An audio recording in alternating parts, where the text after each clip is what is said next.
Hey guys, gold and ஃபீவரா இருக்கா? Medicine மட்டும் இல்லைங்க, இதை பண்ணி கொடுங்க. கோல்டு பக்கத்துல கூட வராது. சிக்கன் மிளகு வறுவல் பண்ணலாமா?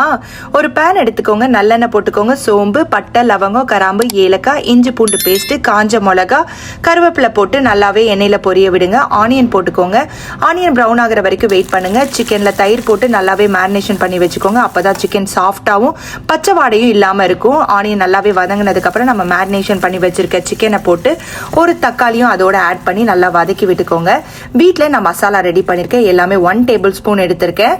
மிளகு, சோம்பு, தனியா, கருவேப்பிலை போட்டு நல்லா வறுத்து பொடி பண்ணி வச்சுக்கோங்க.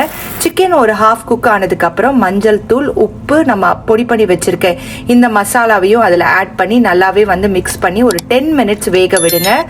செமி ட்ரை ஆனதுக்கு அப்புறமா கொரியாண்டரும் கருவேப்பிலையும் போட்டு இறக்கிடுங்க. சுடு சாப்பாடுல இதை போட்டு சாப்பிட்டீங்கன்னா டேஸ்ட் வேற லெவல்ல இருக்குங்க. உங்களுக்கு இந்த வீடியோ பிடிச்சிருந்தா மறக்காம கமெண்ட் பண்ணுங்க, சப்ஸ்கிரைப் பண்ணுங்க. உங்களை நெக்ஸ்ட் வீடியோல பாக்குறேன். பாய்.